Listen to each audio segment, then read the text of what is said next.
Hrvaška je šokirana, razočarana in tudi besna. Potem, ko je nekaj pred poldnevom danes sodnik Haškega tribunala razglasil sodbe hrvaškim generalom Anteju Gotovini, Mladenu Markaču in Ivanu Čermaku. Gotovino in Markača je obsodil na zaporno kazen zaradi vojnih zločinov v operaciji Nevihta na področju tako imenovane Republike Srpske krajine za epicentro v Kninu, medtem ko je Čermaka oprostil. Hrvaška javnost in pa politika sta seveda pričakovali oprostilne sodbe v vseh treh primerih. A to ni najhuje, kar je danes vznemirilo hrvaško javnost in pa seveda tudi politični vrh.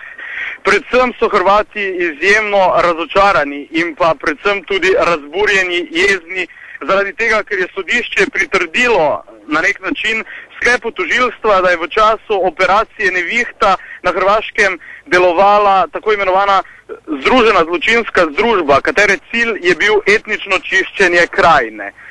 Ta zločinska združba je bila na nek način povezana oziroma usmerjena iz samega državnega in pa vojaškega vrha, ki ga je takrat vodil pokojni predsednik Franjo Tudžman. Hrvaška javnost in politika sta prepričani, da se s tem kriminalizira hrvaška domovinska vojna, ki je za njih seveda svetinja in pa popolnoma čista. 1 uro po izreku sodbe v Hagu sta se tako že oglasila hrvaška premijerka Jadranka Kosor in pa hrvaški predsednik Ivo Josipović. Izrazila sta razočaranje in pa šok nad razsodbo Haškega tribunala, predvsem v delu, ki govori ravno o tej zločinski združbi.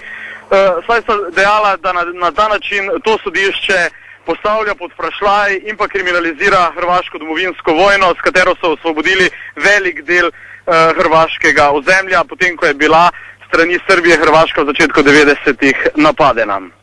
Oba sta dejala, da bo hrvaška država z vsemi sredstvi zaščitila legalnost in pa legitimnost svoje domovinske vojne in pa tudi vojnih herojev in pa veteranov te vojne, ki so obranili Hrvaško in jo pomagali na to tudi osvoboditi.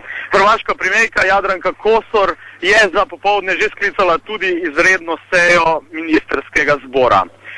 Ljudje so se sicer iz trga Bana Jelačića, kjer so živo spremljali izrek sodbe, že napotili v bližnje lokale, domov ali pa nazaj v službo, a na njihovih obrazih je videti razočaranje, ogorčenje in pa bes.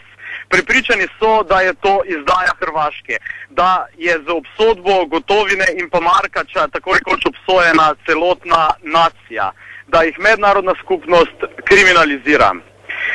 Seveda hrvaški politični vrh ne uporablja tako radikalne retorike kot nekateri desničari, ki so se danes zbrali na trgu Bana Jelačića in Haški tribunal označili za srpski in četniški, a dejstvo je, da je hrvaška politika napovedala, da bo v naslednjih mesecih, ko se bo na to tožbo, ko se bodo obtoženi pritožili, dokazovala in izpodbijala sodbo Haškega tribunala, tako imenovane zločinske organizacije, ki je vodila operacijo Nevihta. Za danes ni pričakovati nekih novih protestov ali pa celo nasilja, čeprav je policija obkolila in pa zelo okrepila svojo prisotnost okoli Markovega trga, kjer je hrvaška vlada. Za jutri točno ob 12. pa je del tako imenovanih veteranskih braniteljskih organizacij pod vodstvom veterana Željka Sačića napovedal novo zborovanje in takšna zborovanja so seveda že v osnovi zaradi množice, ki se tam lahko zbere, lahko zelo nepredvidljiva. Danes se je sicer na trgu Bana Jelačića pri spremljanju razsodbe Haškega sodišča zbralo približno 3000 ljudi, a mnogi so v živo spremljali kaj se bo zgodilo tudi v okoliških lokalih, službah in pa doma in še danes in še sedaj se vsi večinoma pogovarjajo le o tem.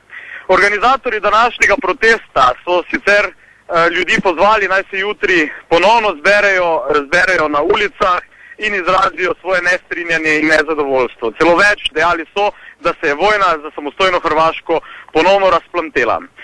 Kakorkoli, današnja odločitev Haškega sodišča bo imela seveda tudi politične posledice, tako za vladajočo politiko, predvsem pa za proces približevanja Hrvaške Evropski uniji.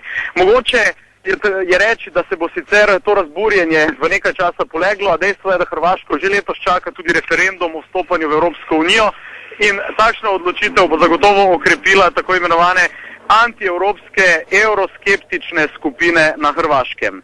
Zagreba se bomo jutri ponovno oglasili za večer.com. Lepo zdrav iz Zagreba.